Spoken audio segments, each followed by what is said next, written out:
Hey everyone, Dan here, welcome to a new video. I've got a fantastic Gary Moore piece here for you today that we're going to talk about, and when I first saw it, it blew my mind. It looks fantastic, sounds fantastic, and also looks and sounds pretty fast. It's not that difficult to play once you get used to it, but there is a lot of jumping around the fretboard, which is kind of the main difficulty with this piece. So firstly, we'll get into how to play this. We'll go through it slowly, we'll break it down, and then we'll add a bit of tab to it, and then we'll talk about a couple of things that this piece actually taught me. So the entire idea of this piece is that we play a fretted note, for example the 12th fret on the high E, and after that note we pull off to the open string that that note was played on. So it'll be high E 12th fret pulled off to the open high E. Then we do the same thing with the 10th fret, and then the 8th.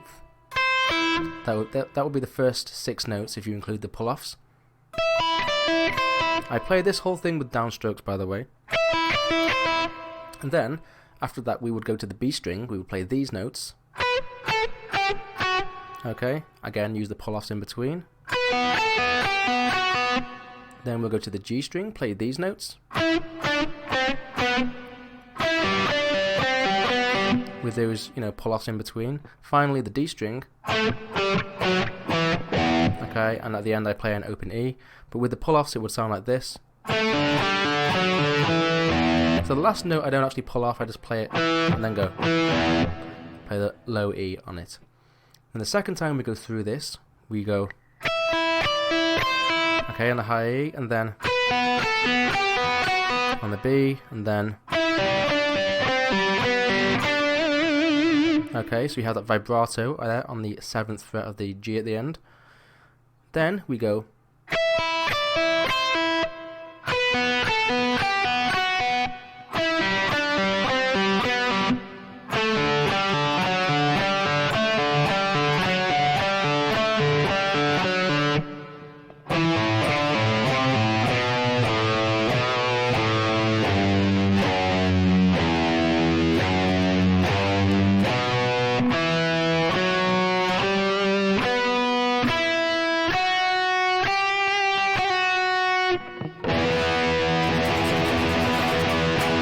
okay, so that's basically the whole thing. Let's just go through it slowly with no gaps.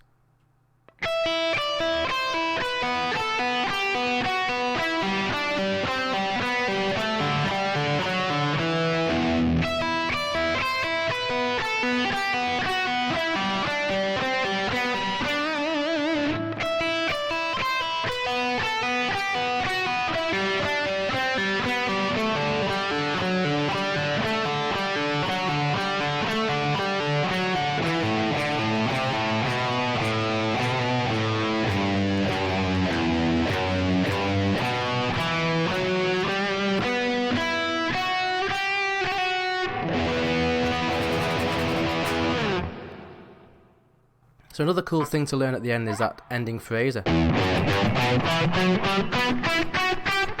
sort of thing. A nice little line. Something I play often, just, if I'm playing like a solo on my own or something. Just a nice little line there at the end. So that's basically how to play the whole thing.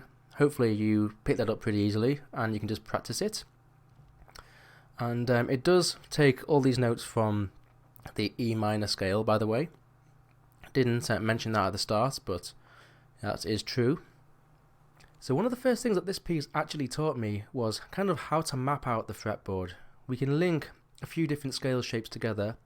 So especially if we're playing in E minor here, we can go from, say, the high E on the 12th fret down to the low E, just open string, using kind of a nice scale pattern. There's a nice descending line which I want to talk about here. And this will link different sections together, and you can just descend really smoothly by using this line. And it's just an example of how you can link the fretboard together. And it all came from just listening to this piece and learning it. Okay, so I was talking about how this helped me link parts of the fretboard together. So we have this pattern here.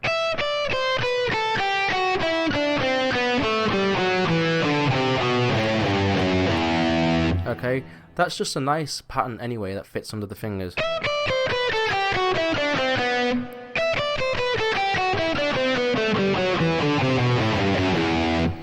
So just give that pattern a go and see if you can learn it. I'll put the tab under the at the bottom of the screen, of course. But there's also like a little Ingve Malmsteen thing that you can do. I'll play it slowly for you, and then I'll see if you can play this fast. You know, this will be a little challenge for you, like a bonus challenge.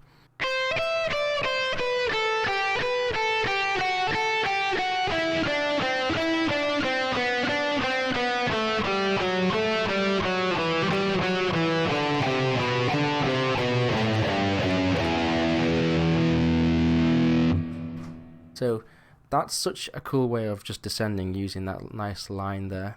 It's a simple line that fits under the fingers, but when I was playing this, it helped me really visualize linking these shapes together. You know, and then I kind of fitted some other scale shapes in between, and you can just really help map out the fretboard by picking up these kind of scale lines from these songs, from these licks. And you know, even if you can just play this, you know, on its own, that's just a nice thing to learn. It's just a simple way of getting from high E to low E. Hopefully you can pick that up and find some use from it. So another great thing that this piece taught me was how to get a little bit more creative with my playing. So if we're going to use some of these scale runs and things, you know, things like that, you're using the same boxes. We can take some phrases within that, so you can still use these notes. For example, let's take this phrase.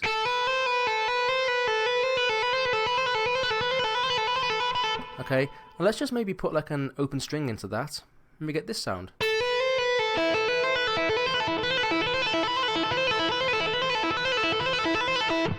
And we get, to me at least, kind of a slightly ethereal sound, which is really nice. We have that minor, you know, that sort of thing, with this second on top, or within it. Such a lovely sound.